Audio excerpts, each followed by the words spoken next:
ऐसा समय दिया और ऐसी शिक्षा दी कि वो आज देश चलाएगा। और एक बात और, पिछले जब महामारी आई थी लॉकडाउन में, तो जौनपुर के बहुत प्रेमी गई, तब मालूम पड़ा कि जौनपुर वाले इतना वहां रहते हैं। तीसरा दिन जो हमारे कहते थे, नाइक साहब कहते थे जौनपुर वाले, तो आज एक जौनपुर से हमारे गया देश के लिए, और दूसरा भी एक लड़का सिंह रामकेश पंचम स्कूल में पढ़ा हुआ लड़का, वो भी IAS बना, और वो भी जौनपुर से था। तो धन्यवाद है अगर जौनपुर के लोग आए, हम तो सारे समाज को धन्यवाद करते हैं, लेकिन जौनपुर धन्यवाद हिंदी कमेटी को वो धन्यवाद देता हूँ। DM साहब, सूर्यभान यादव, जय हिंद। हम सभी को आपको भी पढ़ाई करनी चाहिए, आपको पढ़ाई में कोई गाइडेंस चाहिए, कोई रास्ता चाहिए तो दिखाएंगे, हम उनके पास जाएंगे, उनका टाइम लेंगे कि नहीं नहीं हमारे इधर के बच्चों को देना चाहिए, वो भी पढ़ने चाहिए। अपने तो सभी क्षेत्र में काम करते हैं, वकील भी हुए हैं, डॉक्टर भी हुए हैं, और भी अलग अलग क्षेत्रों में लोग करने करता है। तो हमें सभी क्षेत्र के लोग चाहिए और हमें चलाना है। और इसीलिए मैं फिर एक बार हमारे सूर्यभान जी को बहुत बहुत शुभकामनाएं देता हूं। साथ ही साथ आने वाले समय में उनके हाथ से बहुत अच्छा काम हुए, बहुत उनकी तरक्की हुए, और साथ ही साथ उनके पीछे अपना नाला सोपारा का नाम निकलते रहे। इस आशा के साथ मैं फिर एक बार उनको आशीर्वाद देके मेरे वाणी को विराम देता हूँ। स्वागत का कार्यक्रम जो है वो सरकार की छोटी सोच मैं कहूँगा, इसमें नहीं रहना है, हमें इन सब से आगे बढ़ना है। यादव समाज का ये जो मंच है, ये केवल एक मंच है हमारे और आपके बीच में वार्तालाप करने के लिए। इस मंच पर आप देख सकते हो कि केवल कोई एक व्यक्ति यादव समाज से नहीं है, सभी लोग अलग अलग समाज से, अलग अलग अंग से आए हुए हैं। और मैं इसलिए धन्यवाद भी कहूँगा ऑर्गेनाइजर्स का कि सभी लोग को, जो नायक जी ने कहा था, सबका विकास, सबका साथ, सबका विश्वास एवं सबका। 2-4 मूल बातें मैं बताना चाहूँगा क्योंकि यहाँ पे बहुत सारे पेरेंट्स बैठे हैं। तो एक पेरेंट्स के लिए ये चीज़ मैं कहना चाहूँगा कि बच्चों को समय दीजिए कि वो अपने हिसाब से डिसाइड करें क्या पढ़ना है। उनके ऊपर निगरानी भी रखिए आप, कंट्रोल वे में। ऐसा ना हो कि आप उनको मार पीट के कंट्रोल करने की कोशिश कर रहे हो, शायद उससे इतना कंट्रोल नहीं होता मेरे हिसाब से। छोटे छोटे आप काम कर सकते हो, जैसे कि अननेसेसरी डिस्टर्बेंस होता है, कमरे के अंदर बच्चा पढ़ रहा है और आपके साथ दूध में चाय बनानी है, इस टाइप की चीजें अवॉइड किया जा सकती है कम से कम 1-2 साल के लिए। बहुत ज्यादा उम्र नहीं होता है पढ़ने का। मुझे लगता है कि 16 से जो 21 साल की जो उम्र होती है केवल वही पढ़ने की है। इसी उम्र में आप पढ़ना चाहो तो पढ़ लो, नहीं पढ़ पाओ तो फिर कभी नहीं पढ़ पाओगे।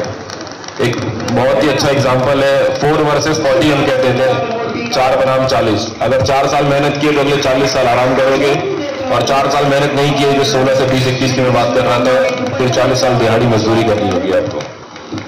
और वो दिखता है हमें, वो दिखता है जो बच्चे 16 से 20 साल के बीच में नहीं पढ़ते हैं, आज शायद उन्हें उतनी अच्छी नौकरी या नौकरी भी मिलने में बहुत मुश्किल होती है। एक उम्र होती है हर चीज की। 16 से 20 साल में लोग कहते हैं पढ़ लो, 22-25 साल तक आप पढ़ लेते हो, फिर 25-26 साल की शादी की उम्र हो जाती है, फिर वो कारवां होता है। इसलिए यही उम्र है पढ़ने का। अगर आपको लगता है कि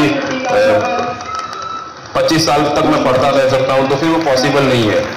आप जो पढ़ोगे, अपनी कैपेबिलिटीज, अपने ब्रेन को जो डेवलप करना है, वो 16 से 20 साल है।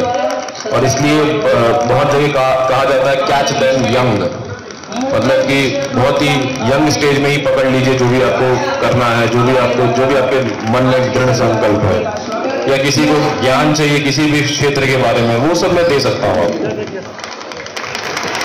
बाकी मुझे बहुत ज्यादा अगर कोई एक्सपेक्ट कर रहा है कि मैं आऊंगा और मैं क्रांति लाऊंगा नाला सोपारा में, तो ये भी बहुत गलत सोच है मुझे लगता है। क्योंकि पहली बात तो ये है कि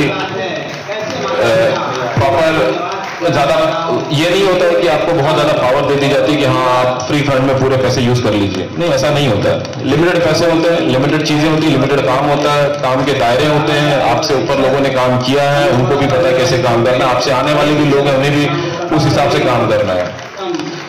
और जरूरी नहीं कि यहीं पे पोस्टिंग मिले, यहाँ पे शायद पोस्टिंग मिले भी नहीं, कभी नहीं मिले मुझे, मैं ये भी ओपनली कह सकता हूँ। तो इस उम्मीद कभी नहीं रहना है कि मैं पालघर आने वाला हूँ वापस। पालघर पोस्टिंग नहीं देती है सरकार, क्योंकि सरकार जानती है कि मैं यहाँ से पल भर के ऊपर बढ़ा हूँ। जानते हैं कि अपने लोग होंगे यहाँ पे, ये कुछ न कुछ दुष्कर्म करेगा, और अच्छी चीज है जो कि तो मैं ये क्लैरिफाई कर दे रहा हूं कि ऐसा कुछ नहीं होता है। और ये भी सोच जो है कि सिविल सर्विसेज बाबू कहते हैं कि बहुत नाटक करते हैं, ऐसा करते हैं, बहुत बदल रहा है। जो सिविल सर्विसेज का जो चेहरा है वो इस कंटेक्स्ट में बहुत बदल रहा है। बदलने का मतलब है कि अब वो दौर गया है कि आप बाबू कहते थे कि अरे ये तो बाबू अपने समय से आते हैं, अपने समय से जाते हैं, पैसे मांगते हैं अवैध तरीके से, अवैध काम करते हैं, इनकी सुनते हैं, उनकी सुनते हैं, हमारी नहीं सुनते, जनता की नहीं सुनते। वो जमाना जा रहा है, मेरे हिसाब से बहुत हद तक जा चुका है।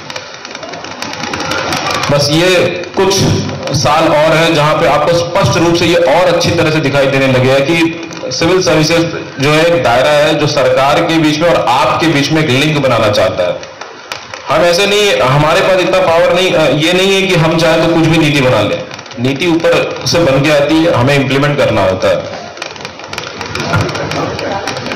तो बहुत सारे मुझे लगता है आपके मिथ्स होंगे, मिथ्स यानी कि मिथ्या जैसे कहते हैं कि आईएएस बनने पे ये होता है वो होता है, उन सबको आप छोड़ दीजिए।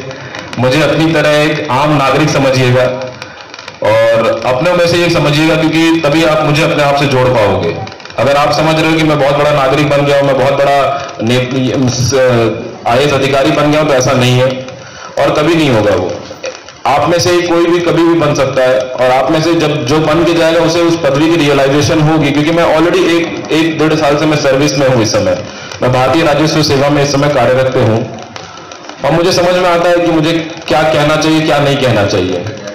मंच पे यहाँ पे तमाम लोग आते हैं और तमाम तरीके के संप्रदाय से जोड़ते हैं, अच्छी चीज है समाज के लिए, पर हमें सिविल सर्विसेज में ये चीज नहीं सिखाई जाती है। हमें 3 चीजें बहुत अच्छे से सिखाया जाता है। एक है इंटीग्रिटी, मैं बताऊंगा हर चीज का मतलब। दूसरा एनोनिमिटी है और तीसरा है इम्पार्शियलिटी। इंटीग्रिटी का मतलब है कि नैतिक होना है आपके अपने कार्यरत में, आपको निष्ठा से काम करना है, ईमानदारी से काम करना है। और फाइनली मैं ये कहना चाहूंगा कि जितना होगा मुझसे, जो काम होता है उससे मैं न्याय करूंगा, जो पोस्ट दी जाएगी उससे मैं न्याय करूंगा। और यही न्याय ही जीवन है। मुझे लगता है कि आप न्याय करिए तो शांति होगी आपके अंदर भी और बाहर भी। इसी भावना से मैं समाप्त करना चाहूंगा अपने 2 शब्दों को। धन्यवाद।